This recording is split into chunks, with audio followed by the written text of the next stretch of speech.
17 सितंबर 2023 को विश्वकर्मा जयंती के शुभ अवसर पर भारत सरकार ने प्रधानमंत्री विश्वकर्मा योजना की शुरुआत की थी। इस योजना की शुरुआत खास तौर पर देश के पारंपरिक कारीगरों और शिल्पकारों के लिए की गई है। प्रधानमंत्री विश्वकर्मा योजना के अंतर्गत सरकार देश के कारीगरों और शिल्पकारों को आर्थिक सहायता प्रदान कर रही है। भारत सरकार ने इस योजना के लिए 13,000 करोड़ रुपए के बजट का प्रावधान किया है। इस स्कीम के अंतर्गत देश के करीब 30 लाख से ज्यादा पारंपरिक कारीगरों और शिल्पकारों को लाभान्वित किया जाएगा। भारत सरकार इस स्कीम के जरिए कारीगरों और शिल्पकारों को कौशल प्रशिक्षण, वित्तीय सहायता और बाजार लिंक प्रदान करके उनको आत्मनिर्भर बनाना चाहती है। स्कीम के अंतर्गत कारीगरों और शिल्पकारों को 3 लाख रुपए तक के लोन की सुविधा भी दी जा रही है। अगर आप भी भारत सरकार की प्रधानमंत्री विश्वकर्मा योजना का लाभ लेने की योजना बना रहे हैं, ऐसे में आपको विश्वकर्मा योजना से जुड़ी पात्रता की शर्तों के बारे में पता होना जरूरी है। आइए जानते हैं इसके बारे में विस्तार से। प्रधानमंत्री विश्वकर्मा योजना का लाभ सुनार, दर्जी, मूर्तिकार, अस्त्रकार, पत्थर तराशने वाले, मोची, जूता बनाने वाले, कारीगर, गुड़िया और खिलौना निर्माता, हथौड़ा और टूल किट निर्माता, फिशिंग नेट निर्माता और टोकरी, चटाई, झाड़ू बनाने वाले, राजमिस्त्री, धोबी, नाव निर्माता, ताला बनाने वाले, पत्थर तोड़ने वाले, नाई, मालाकार या फिर लोहार इस योजना में आवेदन कर सकते हैं। इस योजना में आवेदन की न्यूनतम आयु 18 वर्ष से कम होनी चाहिए। अगर आपकी उम्र 18 साल से कम है, ऐसे में आप इस स्कीम का लाभ नहीं उठा सकते हैं। हालांकि सरकारी सेवा में कार्यरत लोग इस योजना के लिए पात्र नहीं होंगे। विश्वकर्मा श्रम सम्मान योजना का लाभ निम्न क्षेत्र में कार्य करने वाले व्यक्ति उठा सकते हैं। इसके अलावा योजना में आवेदन करने के लिए आपके पास आधार कार्ड, पहचान पत्र, निवास प्रमाण पत्र, मोबाइल नंबर, जाति प्रमाण पत्र, bank account passbook, passport size photo आदि दस्तावेजों का होना जरूरी है। विश्वकर्मा कौशल सम्मान योजना या विश्वकर्मा श्रम सम्मान योजना भारत सरकार की महत्वाकांक्षी योजनाओं में से एक है।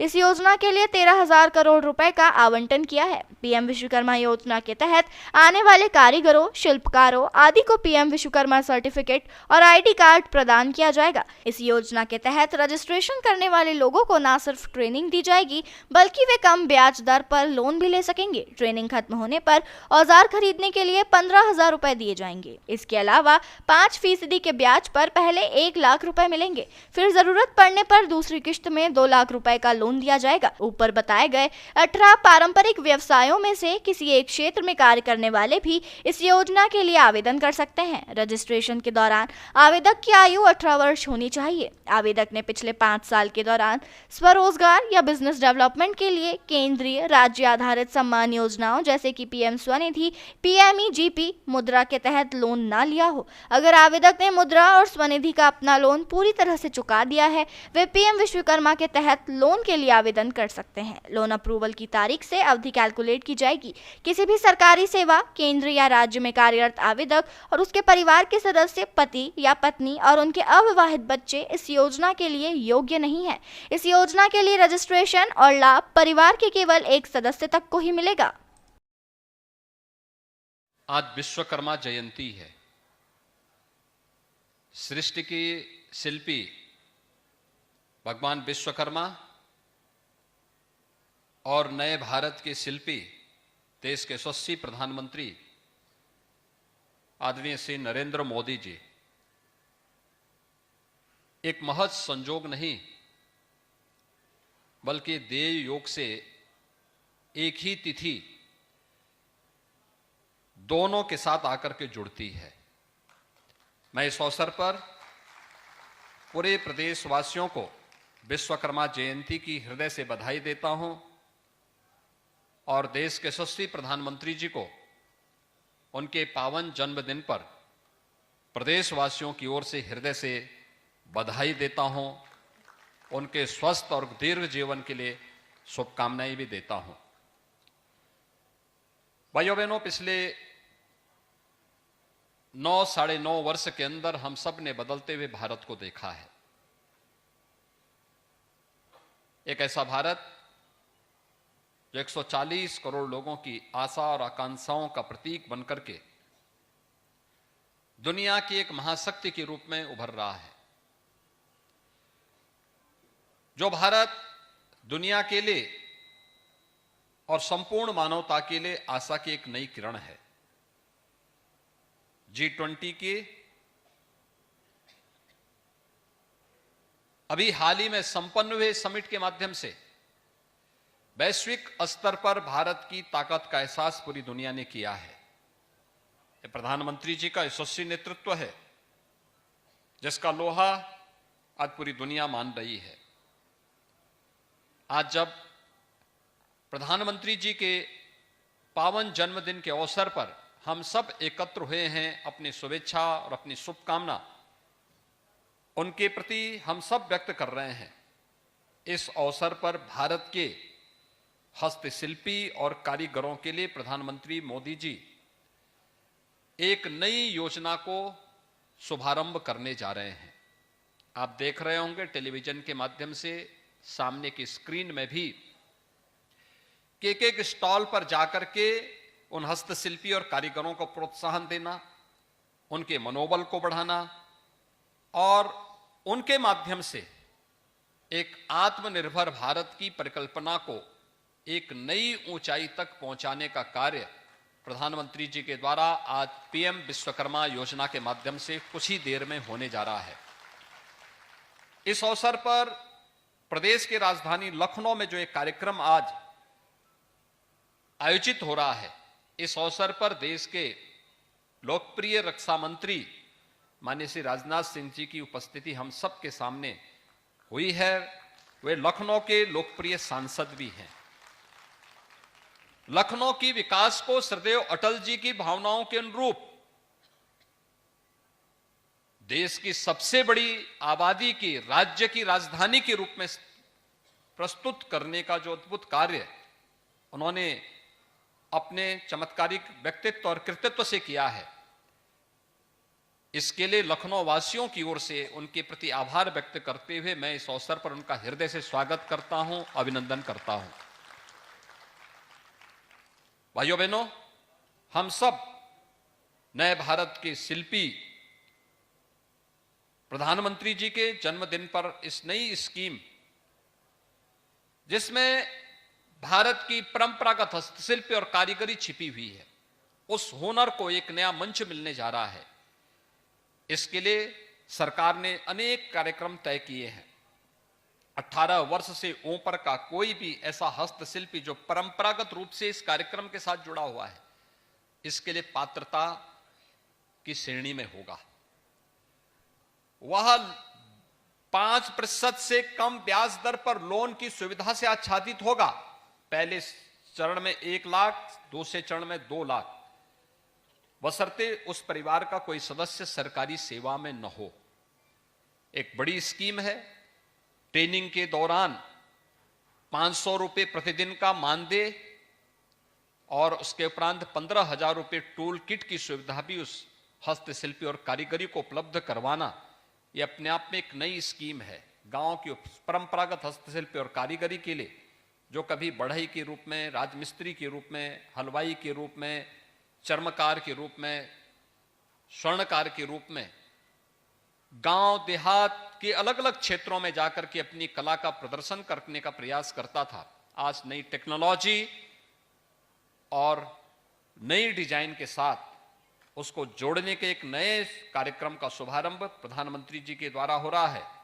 2020 में प्रधानमंत्री जी ने यही तो कहा था कि वोकल फॉर लोकल, उसको प्रोत्साहित करने के जो कार्यक्रम है उसको एक नई ऊंचाई की ओर ले जाने का एक अभिनव प्रयास। इसके लिए प्रधानमंत्री जी के प्रति आभार व्यक्त करते हुए मैं उनको प्रदेशवासियों की ओर से पावन जन्मदिन की हृदय से बधाई देता हूं, उनके प्रति शुभकामना व्यक्त करता हूं और ईश्वर से ही प्रार्थना करता हूं कि उनका यशस्वी मार्गदर्शन और नेतृत्व पूरे देश को प्राप्त हो। भारत दुनिया की एक महाशक्ति के रूप में उभर करके अपने युवाओं के बल पर, हस्तशिल्पियों के बल पर, कारीगरों के बल पर एक बड़ी ताकत के रूप में उभरे, इस विश्वास के साथ आप सबकी प्रति में मैं अपनी शुभकामनाएं देता हूं। धन्यवाद। जय हिंद।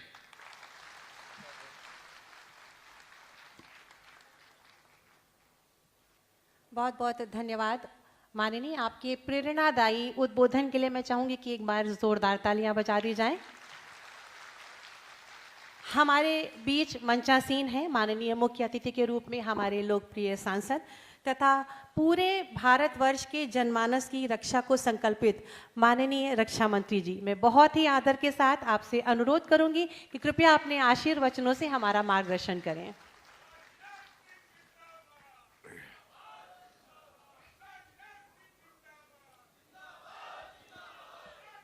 उत्तर प्रदेश के यशस्वी एवं कर्मठ मुख्यमंत्री माननीय योगी आदित्यनाथ जी और भारतीय जनता पार्टी उत्तर प्रदेश के गतिशील अध्यक्ष श्री भूपेंद्र जी चौधरी,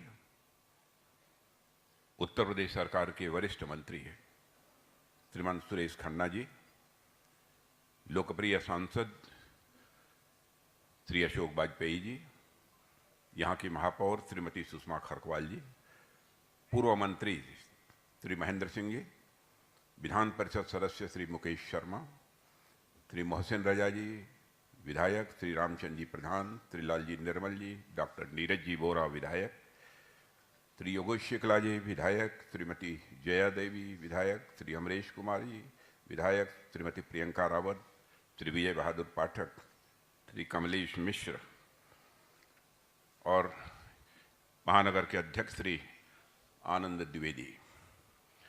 साथियों, आप सबने एक बात सुनी होगी और प्रायः बात चर्चा में रही है कि भारत एक सोने की चिड़िया था। सोने की चिड़िया से मेरा मतलब यह है कि दुनिया के किसी देश में जहां भी सोने हुआ करते थे तो वह सोने घूम फिर कर यदि किसी एक देश में पहुंचते थे तो हमारा आपका देश यह भारत था जहां पर कि वो पहुंचते थे।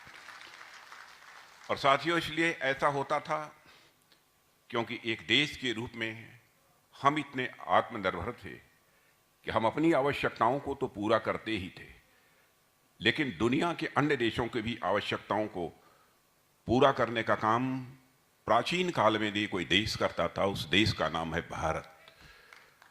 सारी दुनिया के लोगों की डिमांड को भी हम पूरा करने का काम करते थे। साथियों, भारत की उस संपन्नता और अमीरी के पीछे वैसे तो बहुत ही सारे कारण हैं, लेकिन मेरे अनुसार उनमें एक महत्वपूर्ण कारण हमारे कारीगर हैं, हमारे शिल्पकार हैं, जिनके लिए आज का यह कार्यक्रम संपन्न हो रहा है। लोहे का काम करने वाले हमारे लोहार बंधु, लकड़ी का काम करने वाले हमारे बढ़ई बंधु, हाथ से कपड़े बुनने वाले हमारे बुनकर भाई, जैसे अनेक अलग अलग क्षेत्रों में कारीगरों ने अपनी प्रतिभा, अपनी योग्यता और क्षमता के माध्यम से हम सब की आवश्यकताओं को तो पूरा किया ही, साथ ही साथ भारत को आत्मनिर्भर बनाने और पूरी दुनिया के व्यापारियों के लिए एक आकर्षक स्थान इस भारत को बनाने में उन्होंने महत्वपूर्ण भूमिका का निर्वाह किया है।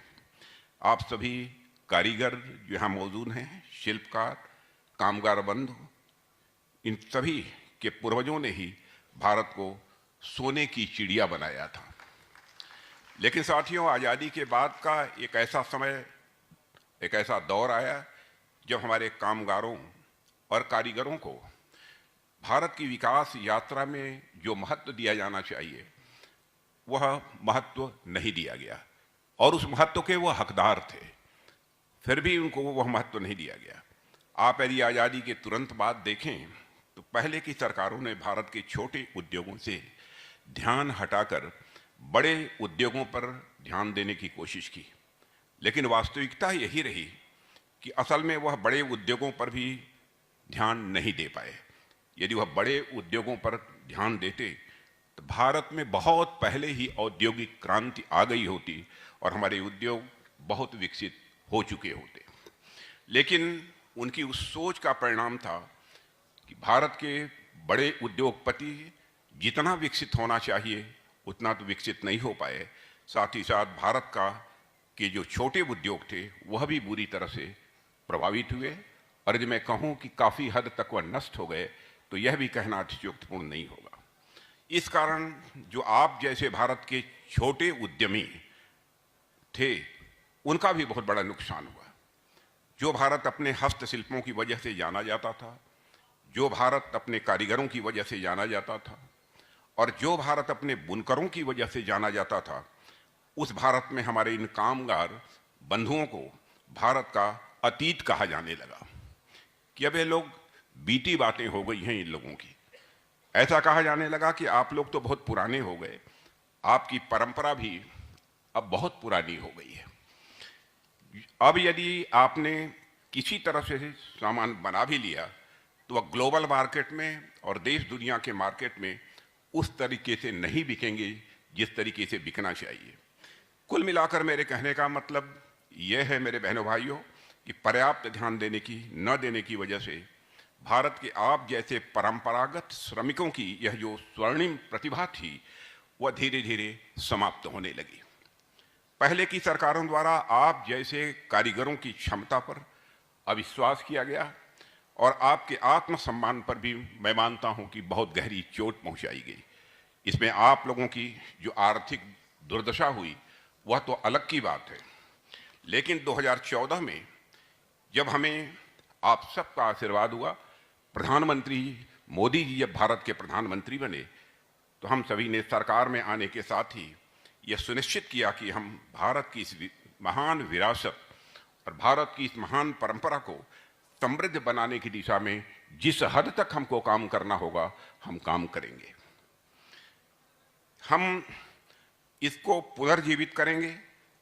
अपने हुनर हाट और उस्ताद योजना जैसे अनेक प्रयासों के माध्यम से आपकी विरासत को न सिर्फ संरक्षित करने का काम प्रधानमंत्री जी ने किया है, बल्कि यह भी सुनिश्चित किया है कि आप जो सामान बनाएं उसकी भारत तथा देश दुनिया की मार्केट में डिमांड बढ़े, यह भी सुनिश्चित करने का काम हमारे प्रधानमंत्री ने किया है। बड़े उद्योगों के क्षेत्र में भी यदि मैं बात करूं तो मेक इन इंडिया के माध्यम से हमारा यह हमेशा प्रयास रहा है कि देश की जो जरूरत की चीजें हैं वह भारत में ही बने और इससे भारत के लोगों को रोजगार तो मिलेगा ही और हम आत्मनिर्भरता यानी सेल्फ रिलायंस की ओर भी तेजी के साथ अपने कदम आगे बढ़ा सकेंगे। साथियों, मुझे रक्षा मंत्रालय की जिम्मेदारी है और रक्षा मंत्रालय में मैं कह सकता हूं कि 2014 के पहले बामुश्किल 1000 करोड़ रुपए का एक्सपोर्ट दुनिया के दूसरे देशों में होता था, लेकिन आज हम 16,000 करोड़ से ज्यादा का एक्सपोर्ट दुनिया के दूसरे देशों में कर रहे हैं। अब मैं समझता हूं कि आगामी 1 साल के अंदर ही शायद यह आंकड़ा हमारा 25,000 करोड़ रुपए तक पहुंच जाएगा, जितने ऑर्डर हमको प्राप्त हुए हैं। जहां तक घरेलू रक्षा उत्पादन डोमेस्टिक डिफेंस प्रोडक्शन का प्रश्न है, वह जो डोमेस्टिक प्रोडक्शन है, घरेलू रक्षा उत्पादन है, आपको जानकर खुशी होगी यह 1 लाख करोड़ रुपए से अधिक का हो गया है। यानी जो अब तक भारत का रिकॉर्ड है और सेना की जरूरत के साथ जो सामान हम सिर्फ बना ही नहीं रहे हैं, बल्कि हम बाहर के देशों को अब तेजी के साथ एक्सपोर्ट भी कर रहे हैं और हमारी सामानों की रक्षा सामानों की डिमांड भी सारी दुनिया में तेजी के साथ बढ़ रही है।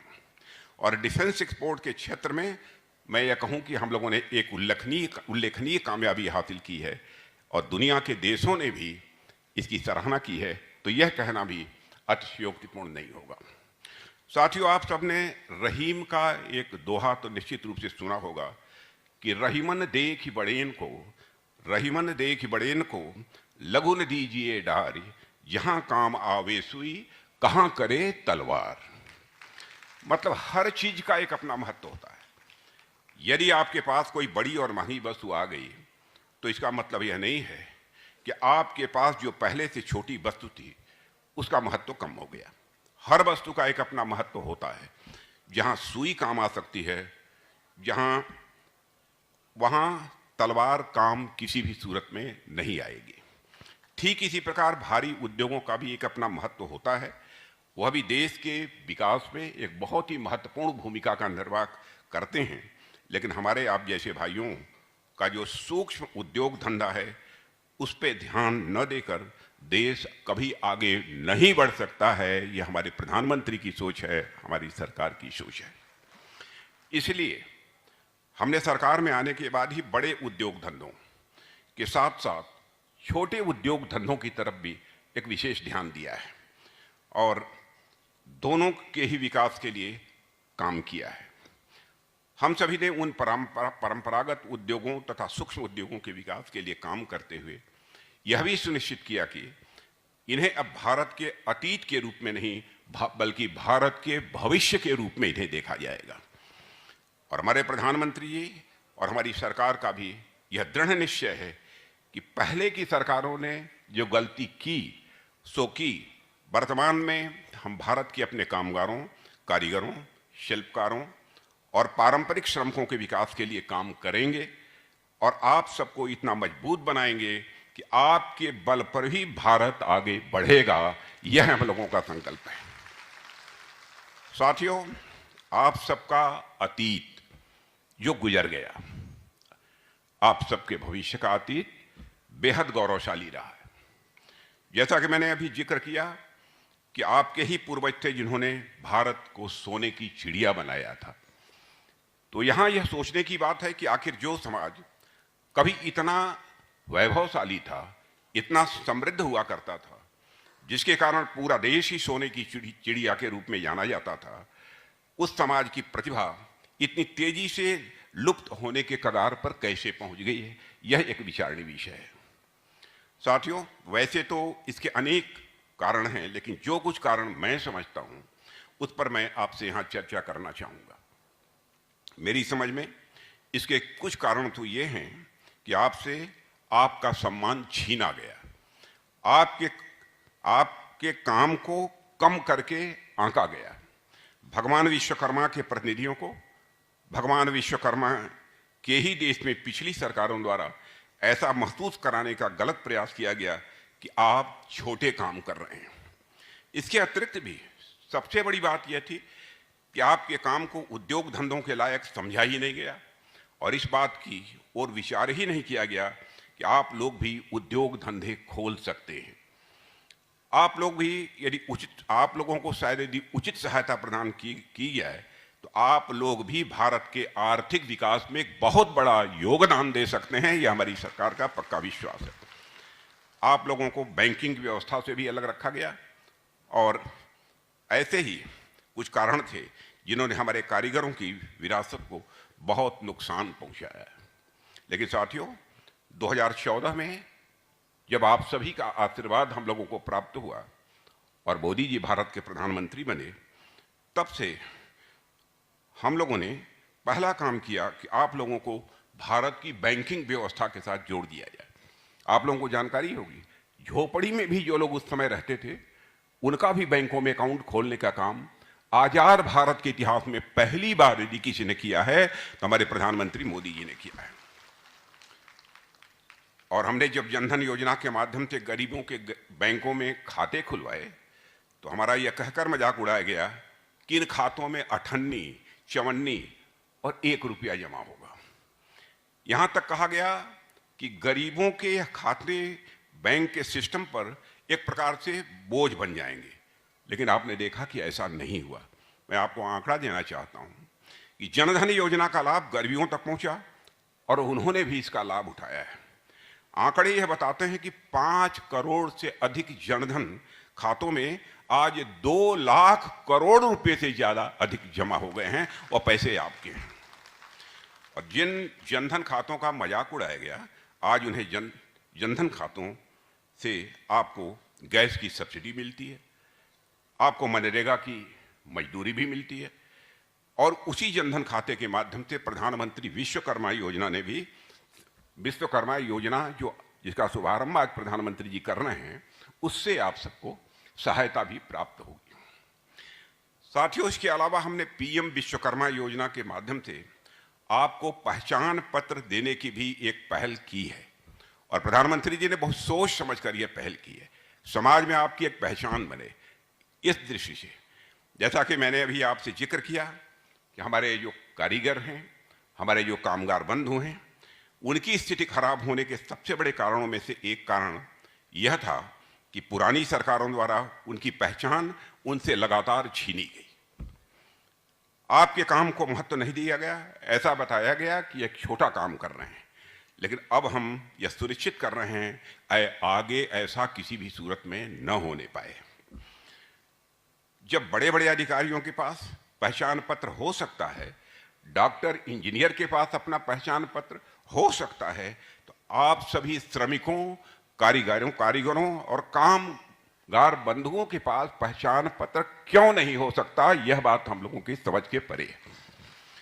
प्रधानमंत्री विश्वकर्मा योजना के तहत आपको सम्मान भी मिलेगा, पहचान भी मिलेगी और पहचान पत्र भी आपको दिया जाएगा। साथियों, इसके अलावा मैं एक और जरूरी बात आप सबसे करना चाहता हूं। वैसे तो आप सभी अपने अपने काम में पारंगत हैं, आप जानते हैं कि अच्छी कुशलता के साथ कैसे काम किया जा सकता है, क्योंकि आपने इस विरासत को अपने माता पिता से और अपने पूर्वजों से हासिल किया है। पर साथियों, बाजार में यदि आपको कोई सामान बेचना है तो आपको दो बातों का ध्यान रखना होता है। पहला यह कि बाजार के लोग आजकल की किस प्रकार के सामान खरीदना चाह रहे हैं, और दूसरा आप किस प्रकार से एक अच्छी क्वालिटी का सामान कम पैसे में बना पाएं ताकि आपको अधिक से अधिक मुनाफा भी मिल सके। इन दो बातों का ध्यान हर एक छोटे बड़े उद्योग धंधों को रखना पड़ता है। उसके लिए आपको ट्रेनिंग की जरूरत होती है ताकि आप यह जान पाएं कि आजकल लोग किस प्रकार की चीजों को पसंद करते हैं और किस प्रकार नई नई टेक्नोलॉजी का इस्तेमाल करके आप अपना मुनाफा बढ़ा सकते हैं। और इसमें आपकी मदद करने के लिए प्रधानमंत्री जी ने पीएम विश्वकर्मा योजना के तहत ट्रेनिंग की व्यवस्था की है, और जिसमें 5 दिन की बेसिक यानी प्रारंभिक और 15 दिन की एडवांस ट्रेनिंग भी आपको दिलाई जाएगी। साथियों, अब यहां मैं आपका ध्यान इस बात पर भी दिलाना चाहूंगा कि हमारी सरकार और पहले की सरकारों में क्या अंतर है। सबसे पहली बात तो यह है कि पहले आप लोगों को ट्रेनिंग देने की जरूरत ही नहीं समझी गई। यदि कुछ एक मौके पर उन्होंने ट्रेनिंग की व्यवस्था भी की थी तो उन्होंने इस ओर ध्यान नहीं दिया है कि यदि कोई हमारा कारीगर या कामगार ट्रेनिंग के लिए आएगा तो उनकी उस दिन की रोजी रोटी का इंतजाम कैसे होगा, उस दिन उनके घर का चूल्हा कैसे जलेगा, इस बात पर ध्यान नहीं दिया गया। साथियों, हमारी सरकार ने इन दोनों ही बातों का ध्यान रखा है। सबसे पहले तो हमने ट्रेनिंग के माध्यम से यह सुनिश्चित किया है कि उद्योग धंधे करने के लिए नए तौर तरीके से आप सभी परिचित हों, और ट्रेनिंग का मतलब कि सरकार आपको नई नई चीजें सिखाएगी। कई बार हमें यह भी लगता है कि जो हमारा तो यह पुश्तैनी काम है और यह काम बहुत सालों से करते हम चले आ रहे हैं, इस काम को भला हमें सीखने की क्या जरूरत है। यह बात सही भी है साथियों, पर इसके साथ साथ यह भी सही है कि जैसे जैसे समय बदल रहा है वैसे वैसे बाजार भी बदल रहे हैं और लोग बदल रहे हैं, और साथ ही लोगों की जरूरतें भी बदल रही हैं। आजकल तो मैं देखता हूं कि मोबाइल फोन लगभग सबके पास है, और हमारी माताएं बहनें मोबाइल पर कोई हार या झुमका भी यदि देख लेती हैं, मोबाइल पर हार या झुमके का भी यदि वो कोई चित्र देख लेती हैं हमारी माताएं बहनें, तो तुरंत उसकी फोटो लेती हैं और सुनार बंधु के पास पहुंच जाती हैं कि जो हमें बिल्कुल इसी प्रकार का हार चाहिए, इसके अलावा दूसरे प्रकार का हार नहीं चाहिए। आज मोबाइल चलाने में इतनी पारंगत हो गई हैं। अब सुनार भाई भी देखते हैं तो पता चलता है कि वो हार या झुमका तो मशीन का बना हुआ है, किसी नई तकनीक से बना हुआ है, जिसे पारंपरिक तरीके से बनाना यह बहुत ही कठिन काम है। अब सुनार बंधु के सामने एक विकल्प तो यह होता है कि वह अपने ग्राहक को मना कर दे, दूसरा विकल्प यह होता है कि वह नए जमाने के अनुसार काम को सीखे और अपने ग्राहक को उसकी जरूरत के मुताबिक सामान दे और तब अपना व्यापार भी वह आगे बढ़ाए। साथियों, गहना तो क्या, अब मैं देख रहा हूं कि गांव-गांव चौराहों की दुकान पर अब हंसिया, कुदाल और फावड़े भी बड़ी कंपनियों के द्वारा निर्मित बिक रहे हैं, खूब बिक रहे हैं। और ऐसे में आप सभी बहनों भाइयों को भी इस बात की जरूरत है कि आप नई नई चीजें सीखें, नए नए आप तकनीक अपनाएं और अपने काम को आप सभी आगे बढ़ाएं, यह मेरा आपसे आग्रह है। इसलिए सरकार इस चीज की व्यवस्था कर रही है, कोई आपको यह सब चीजें सिखाई जाएं, आपको यह सिखाया जाए कि कैसे कम से कम पूंजी लगाकर आप ज्यादा से ज्यादा मुनाफा कमा सकें। यह सिखाने की व्यवस्था पीएम विश्वकर्मा योजना के माध्यम से है। और इसके साथ ही साथ हमने यह भी सुनिश्चित किया है कि यदि आप यह सब सीखने के लिए आते हैं तो पूरी ट्रेनिंग के दौरान हर दिन के हिसाब से आपको 500 रुपए का भुगतान भी किया जाएगा। यह सरकार ने सुनिश्चित किया है। बहनों भाइयों, हम ऐसा इसलिए कर पा रहे हैं क्योंकि हम जनता से सीधे तौर पर जुड़े हुए हैं। हम जनता की भावनाओं को अच्छी तरह समझते हैं, हम जनता की समस्याओं को समझते हैं और उसका समाधान करने के लिए भी पूरी प्रतिबद्धता के साथ हमारी सरकार काम कर रही है।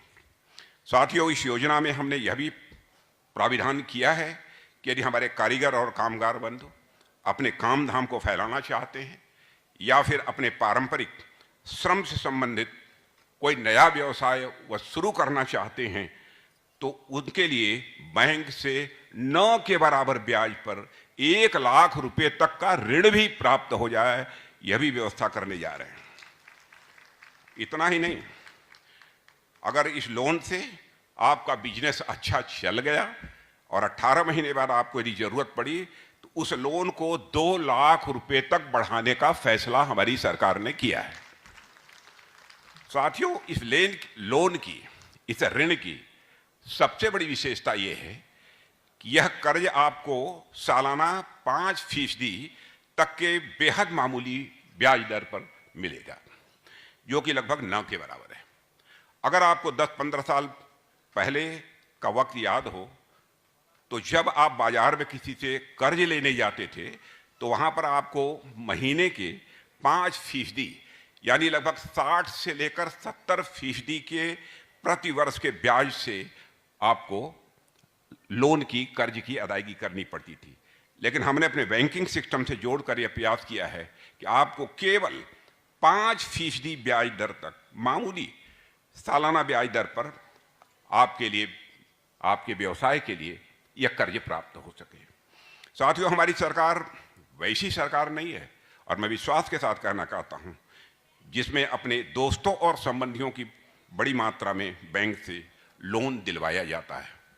हमारी सरकार इस देश की जनता की सरकार है। हमारी सरकार आप लोगों की सरकार है। जनता और हमारे बीच विश्वास का एक अटूट रिश्ता है। हम जनता पर विश्वास करते हैं और जनता भी हम पर विश्वास करती है, और हमारे बीच विश्वास का यह अटूट बंधन है। इसलिए हम आप नागरिकों को लोन दे रहे हैं, यह हमारे प्रधानमंत्री ने फैसला किया है। आपको ध्यान होगा कि पहले केवल कुछ ऐसे विशेष लोग, कुछ ऐसे बड़े लोग हुआ करते थे जिनको लोन मिला करता था। जो लोग सरकार के ज्यादा करीब हुआ करते थे, जो लोग राजनीतिक पार्टियों से जुड़े थे, उन लोगों पर सरकार कुछ ज्यादा ही मेहरबान हुआ करती थी। पिछली सरकारों में बिना मतलब के ऐसे भी कर्ज दे दिए गए जिसका नतीजा देश को आज तक भुगतना पड़ रहा है। साथियों, जब कोई आम आदमी अपना व्यवसाय शुरू करने के लिए बैंक के पास कर्ज लेने के लिए जाता था तो आपसे तरह तरह की सिक्योरिटी मांगी जाती थी, जमानतदार मांगे जाते थे, तरह तरह की गारंटी आपसे मांगी जाती थी, क्योंकि आम आदमी और गरीब आदमी पर पुरानी सरकारों का, मैं समझता हूं, यह विश्वास नहीं था। इसीलिए आपसे सिक्योरिटी मांगी जाती थी, जमानतदार मांगे जाते थे। लेकिन अब हमें आम आदमी पर, अपने गरीबों पर और अपने व्यवसायियों पर हमारी सरकार को पूरा भरोसा है। इसीलिए हम लोगों ने यह संकल्प लिया है। साथियों, इस देश के गरीबों ने, व्यवसायियों ने, यहां की जनता ने हम पर विश्वास जताया है, हम सबको आशीर्वाद दिया है, हमारी सरकार बनाई है। इसलिए हम सभी ये पूरा प्रयास करते हैं कि उन्हें किसी भी तरह की सिक्योरिटी और गारंटी के मामले में परेशान नहीं किया जाए। यानी इस पर आपको कोई सिक्योरिटी, कोई जमानतदार आपको नहीं देना होगा और आपको कर्ज प्राप्त हो जाएगा। साथियों, हमने अपने कार्यों और योजनाओं से आपके विकास के लिए हमेशा काम किया है, और आपने देखा होगा कि यदि कोई भी नागरिक हमारे किसी योजना में शामिल होता है तो हम उन्हें बाकी योजनाओं में भी शामिल करने के लिए एक मिशन मोड में काम करते हैं। आप में से कई लोग ये जानते हैं, पीएम स्वनिधि के अंतर्गत जो ऋण प्राप्त होता है, यानी ये खोमचा लगाने वाले जो वेंडर्स होते हैं, जो सड़क के किनारे लगाते हैं, और एक श्रम योगी मानधन योजना जैसी अनेक ऐसी योजनाएं प्रधानमंत्री जी ने प्रारंभ की हैं, जिसका सीधा लाभ हमारे लाभार्थियों को मिल रहा है। साथियों, राष्ट्रपिता महात्मा गांधी ने भारत के छोटे कामगारों के माध्यम से देश की आर्थिक समृद्धि, देश की आर्थिक संपन्नता का सपना देखा था। बापू का मानना था कि यदि देश की छोटे उद्योग सशक्त हुए तो ग्रामोदय होगा, और यदि इस देश के गांवों का उदय हुआ तो हमारी विकास की गति स्वाभाविक रूप से और तेजी के साथ बढ़ेगी। बापू के उस सपने को ही साकार करने के लिए हम देश के छोटे उद्योगों को भी विकास की यात्रा में साथ लेकर चलने का प्रयास कर रहे हैं। और हमारे प्रधानमंत्री का यह प्रयास आप सभी विश्वकर्मा बंधुओं के बिना किसी भी सूरत में पूरा नहीं हो सकता है, ऐसा हम लोगों का मानना है। इसलिए हम पीएम विश्वकर्मा के रूप में इस योजना के साथ आप सभी बहनों भाइयों के बीच में आए। मुझे पूरा विश्वास है कि आप सभी इस योजना का लाभ उठाएंगे और यह योजना आपके जीवन के विकास की गति के साथ साथ भारत की आर्थिक प्रगति को बढ़ाने में भी पूरी तरह से कारगर सिद्ध होगी, ऐसा मेरा पूरा विश्वास है। इसी के साथ मैं पुनः हमारे यशस्वी प्रधानमंत्री माननीय नरेंद्र मोदी जी का जन्मदिन है, उनको भी मैं हार्दिक शुभकामनाएं देते हुए यहीं पर अपनी बात समाप्त करता हूं। आप सबको बहुत बहुत धन्यवाद।